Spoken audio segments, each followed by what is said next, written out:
வணக்கம் ஃப்ரெண்ட்ஸ், நான் உங்கள் மாஸ்டர் கண்ணன். நான் இப்போ ஒரு 2 நாள் வந்து விடுமுறை போயிருந்தேன் என்னுடைய சொந்த ஊருக்கு. அப்போ பார்த்தீங்கன்னா என்னுடைய நண்பர், அவருடைய பையன் வந்து ஒரு 13 வயசு இருக்கும். அவருக்கு வந்து பார்த்தீங்கன்னா இது மாதிரி நாக்னி ஓகேங்களா, இந்த ப்ராப்ளம் இருக்குது. அதுக்காக வந்து பார்த்தீங்கன்னா அவருக்கு அவருடைய பையன் வந்து எப்படியாவது ஒரு மிலிட்ரியில் நம்முடைய போலீஸ் காவல்துறைக்கு வந்து பணியில் வந்து அவருக்கு வைக்கணும்னு அவர் ரொம்ப விருப்பப்படுறார் ஓகேங்களா. ஸோ இந்த பையன் எப்போ வந்தாலும் நான் ஜிம்முக்குன்னு போய்ட்டு என் கூட வந்து எக்ஸசைஸ்லாம் பண்ணுவான். ரொம்ப ஆர்வமான பையன். இப்போ அவருக்கு இந்த நாக்னி ப்ராப்ளம் இருக்குது ஓகேங்களா. அதுக்கான எக்ஸசைஸ் தான் இது மாதிரி நிறைய பேருக்கு இந்த மாதிரி இஷ்யூ இருக்குது, சரிப்படுத்த முடியும் ஓகேங்களா. அதுக்கான ஒரு எக்ஸசைஸ், ரொம்ப பேசிக்கான எக்ஸசைஸ் தான் இந்த சுமோ ஸ்குவாட் ஓகேங்களா. நான் எப்படி முறையாக சொல்லித்தரேன் பாருங்கள். இந்த சுமோ ஸ்குவாட் வந்து பார்த்தீங்கன்னா எதுக்கு பண்ணுறோன்னா, ஸோ ஃபஸ்ட்டு வந்து நம்மளுடைய மசில்ஸ் ஸ்ட்ரென்த் பண்ணும் ஓகேங்களா. இப்போ நான் கொடுக்குற ஒரு 4 எக்ஸசைஸ் வந்து பார்த்தீங்கன்னா ஃபுல் அண்ட் ஃபுல் லோடு வந்து பார்த்தீங்கன்னா ஓவரால் தை மசில்ஸ், அதாவது வந்து கோட்டர்செப், ஹாம்ஸ்ட்ரிங், அடக்டர், அதாவது ஃப்ரண்ட் தைஸு, பேக் தைஸு, முன்தொடை, பின்தொடை, உள்பகுதி, வெளிப்பகுதி எல்லாத்துக்கும் வந்து நம்ம என்ன பண்ணிக்கிறோன்னா நல்ல ஒரு எக்ஸசைஸ் ஒரு 2-3 செட் போட்டுக்கணும். இப்போ இந்த சுமோ ஸ்குவாட் அப்படிங்கிற அந்த எக்ஸசைஸ் வந்து பார்த்திங்கன்னா கால் நல்லா அகலமாக விரிச்சு வச்சு பண்ணுறோம். அடுத்து வந்து பார்த்திங்கன்னா லஞ்சஸ் ஓகேங்களா. ஸோ ஒரு கால் ஃப்ரண்டில் தூக்கி வைக்கிறோம், உட்காரோம் கீழே, மாற்றி ஆல்டர்னேட் லெஃப்ட் ரைட் அப்படின்னு சொல்லிட்டு எக்ஸசைஸ் பண்ணுறோம் ஓகேங்களா. இது போல் பண்ணோம். ஸோ ஒரு எக்ஸசைஸுமே நான் இந்த ரொட்டீனில் வந்து பார்த்திங்கன்னா ஒரு மசில்ஸ் வந்து டார்கெட் பண்ணணும் ஓகேங்களா. அது மாதிரி வந்து ஒரு மசில்ஸ்னால் ஓவரால் தை மசில்ஸை டார்கெட் பண்ணுற எக்ஸசைஸ் தான் இந்த எக்ஸசைஸ். இது முடிச்சதுக்கப்புறம் தான் மெயினாக நம்ம எக்ஸசைஸ் வந்து பார்க்க போகிறோம். அதை நல்லா பாருங்கள்.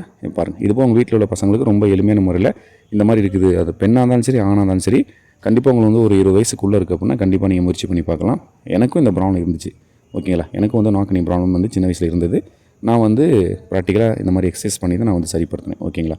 அதனால் இந்த எக்ஸசைஸ் மேலே கொஞ்சம் கவனம் வச்சு பாருங்கள் அப்படின்னு சொல்லிட்டு இப்போ வந்து பார்த்திங்கன்னா சேம் ஒரு எக்ஸசைஸ் பண்ணிகிட்ருக்கோம். பார்த்திங்கன்னா ஃபஸ்ட் நம்ம வந்து சேஞ்ச் பண்ணோம், ஒரு லெக்கு சேஞ்ச் பண்ணோம். அடுத்து வந்து பார்த்திங்கன்னா ஃப்ரண்ட் ஒரு கால் வச்சிட்டோம், அதே ரொட்டீன், அதே ஒரு 10 கவுண்ட், அதே லெக். இப்போ வந்து லெஃப்ட் அப்படியே வச்சுட்டு அப்படியே எக்ஸசைஸ் பண்ணுறோம். அடுத்து வந்து பார்த்திங்கன்னா ரைட் அப்படியே வச்சுட்டு ஸ்குவாட் பண்ணுறோம் ஓகேங்களா. ஸோ இது வந்து மூணாவது எக்ஸசைஸ் பண்ணியாச்சு. இப்போ அடுத்த எக்ஸசைஸ் பாருங்கள். இப்போ க்ளோஸ் 2 ஒட்டி வச்சுக்கிறோம் ஓகேங்களா. நேரோ ஸ்குவாட்னு சொல்லக்கூடியது. 2 கால் ஒட்டி வச்சு நம்ம உட்காரோம். இது போல் வந்து உட்காரணும். இது ஓவரால் இது வந்து பார்த்திங்கன்னா அதிகபட்சம் அவுட்டர் தை மசில்ஸ், வெளிப்புற தை மசில் லோடு நல்லாவே போகும். குல்டஸ் மசில் லோடு போகும். இப்போ பண்ண போகிற இந்த எக்ஸசைஸ் மெயினான எக்ஸசைஸ் இதை பாருங்கள். இது ரொம்ப இம்பார்ட்டன்ட். எல்லா வீட்லையும் தலகாணி இருக்கும் ஓகேங்களா. இந்த தலகாணியை முட்டி கேப்பில் வச்சுட்டு, ஆனால் காலை கீழே ஒட்டிக்கணும் ஓகேங்களா. காலை வந்து கீழே நல்லா ஒட்டிட்டு முட்டி கேப்பில் வச்சுட்டு நம்ம ரொம்ப கண்ட்ரோல் பண்ணி உட்காரணும்.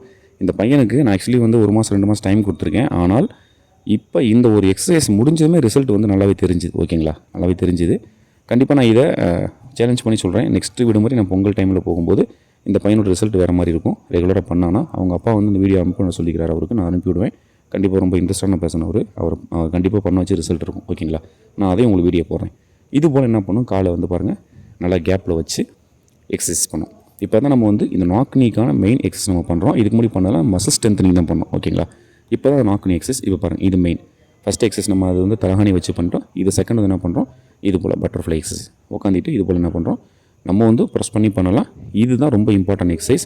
உங்களுடைய அந்த தொடை பகுதி எலும்பு இருக்குது பார்த்தீங்களா, அதை வந்து கரெக்டாக கொண்டு போகும். முட்டிக்கும் உங்களுடைய இடுப்போட ஜாயினில் உள்ள அந்த தொடை பகுதி எலும்பு வந்து பார்த்திங்கன்னா சரியான ஒரு பொசிஷனில் கொண்டு வரும். இந்த வயசில் பண்ணுற ரொம்ப ஈஸியாக எலுமையை வந்து சரிப்படுத்த முடியும் ஓகேங்களா. ஸோ இந்த எக்ஸசைஸ் பண்ணோம். நீங்கள் வந்து ப்ரெஸ் பண்ணி பண்ணலாம். இப்போ வந்து பாருங்கள், ஒரு சைடு அமுக்கிட்டேன் ஓகேங்களா. ஒரு சைடு ஃபுல்லாக வந்து பாருங்கள், அமுத்திட்டோமா. இப்போ ரைட் சைடு ப்ரெஸ் பண்ணிவிட்டேன், லெஃப்ட் சைடு மூவ் பண்ணும் ஓகேங்களா. ரொம்ப ஒரு ஃப்ளெக்சிபிளாக இருக்குது. ஃபஸ்ட்டு ரொம்ப ஹார்டாக இருந்துச்சு, இப்போ ரொம்ப ஃப்ளெக்சிபிளாக ஆகிடுச்சு ஃபஸ்ட் பண்ணும்போதே. இப்போ அடுத்தது வந்து என்ன பண்ணுறோம், லெஃப்ட் சைடு ஃபுல்லாக தரையை விட்டுட்டு ரைட் சைடில் ப்ரெஸ் பண்ணணும் அப்படியே ஓகேங்களா. அது நார்மலாக ரொம்ப போட்டு ப்ரெஸ் பண்ணக்கூடாது. அவரால் வலி பொறுத்துக்கிற அளவுக்கு தான் நம்ம வந்து ப்ரெஸ் பண்ணணும். ரொம்ப ஹெவி ப்ரெஸ் பண்ணக்கூடாது ஓகேங்களா. ஸோ இது மாதிரி பண்ணணும். அடுத்து அவங்களே பண்ணிக்குவாங்க. ஃபஸ்ட் டைம் நான் பண்ண வச்சேன். அடுத்து வந்து பார்த்திங்கன்னா அவங்களே பண்ணிடுவாங்க. அது போல் பண்ண வைக்கணும். இப்போ மெயின் லாஸ்ட் எக்ஸசைஸ் பாருங்கள். இப்போ இதில் 4 எக்ஸசைஸ் பண்ணியிருக்கிறோம். நம்ம அதில் ஒரு 4 எக்ஸசைஸ் பண்ணிக்கிறோம். ஸ்ட்ரென்த்னிங்கில் 4 எக்ஸசைஸ் பண்ணியிருக்கிறோம். இது போல் சிட்டிங்கில் வந்து நம்ம என்ன பண்ணியிருக்கிறோம், இந்த மாதிரி வந்து ஒரு முக்கியமான நாக்னிக்கான எக்ஸசைஸ் நம்ம பண்ணியிருக்கோம். இப்போ ஃபைனல் எக்ஸசைஸ் பாருங்கள். இது போல் காலை விரிச்சிட்டு காலை ஃப்ரண்டில் லாக் பண்ணிவிட்டு ஹிப்பை மட்டும் தூக்கணும் ஓகேங்களா. ஹிப்பை தூக்கிட்டு இது மாதிரி ஃப்ரண்டில் வரணும். ஃப்ரண்டில் வந்துட்டு பேக்கில் போகணும். அப்படியே என்ன பண்ணணும், முட்டியையும் கீழே அமுத்தி ப்ரெஸ் பண்ண மாதிரி அப்படியே வரணும் ஓகேங்களா. ரொம்ப ஈஸியான எக்ஸசைஸ் தான். கண்டிப்பாக ரிசல்ட் 100% ரிசல்ட் இருக்கும் இதில். ஸோ இந்த மாதிரி எக்ஸசைஸ்லாம் நான் வந்து செஞ்சு நான் வந்து ப்ராக்டிக்கலாக கிட்டத்தட்ட வந்து பார்த்திங்கன்னா ஒரு 22 இயர்ஸுக்கு முன்னாடியே நான் வேலைக்கு ஜாயின் பண்ணி 19 இயர்ஸ் ஆச்சு. 22 இயர்ஸுக்கு முன்னாடி எனக்கு இந்த பிரச்சனைலாம் இருக்கும்போது நான் சரிப்படுத்தினேன். என்னுடைய 18 வயசு 19 வயசில் இந்த இஷ்யூ இருக்கும்போதெல்லாம் நான் 16-17 வயசில் இந்த எக்ஸசைஸ் நான் ஆரம்பிச்சிட்டேன் ஓகேங்களா. ஒரு அதிகபட்சம் ஒரு 1/2 மணி நேரம் பண்ணால் போதும். அதிகபட்சம் 1 மாதத்தில் ரிசல்ட் இருக்கும். 2வது மாதத்தில் நல்ல ரிசல்ட் இருக்கும் ஓகேவா. ஆனால் ரெகுலராக பண்ணணும். ரொம்ப படம் கஷ்டப்பட முடியாது. லைட்டாக 5 நிமிஷம் பண்ணா ஃபஸ்ட்டு பண்ணுற எக்ஸஸ் முக்கியம். அது வந்து தொடர் ஸ்ட்ரென்த் ஆகும். தொடர் ஸ்ட்ரென்த் இருந்தால் தான் இந்த எக்ஸஸ் பண்ணும்போது உங்களுக்கு வந்து ப்ராப்ளம் வராது. எடுத்தமே இதை பண்ண வேணாம். அதெல்லாம் பண்ணிவிட்டு இது போதும். இது கடைசியாக நான் இது 3 மெத்தட் பண்ணிக்கிறேன். ஒன்று பட்டர்ஃப்ளையாக நசுக்கிறது 2 சைடுமே. இன்னொன்று ஒரு சைடு கீழே படுக்க வச்சுட்டு ஒரு சைடு அமுக்கணும். அடுத்து இந்த சைடு படுக்க இந்த சைடு அமுக்கிறது. அப்புறம் லாஸ்ட்டாக வந்து என்ன பண்ணுறது, மூவ் பண்ணுறது. நான் வீடியோ அமுச்சு விட்றேன். இதை பண்ண வச்சா போதும். சரியா ஓகேவா? செஞ்சுட்டு தான்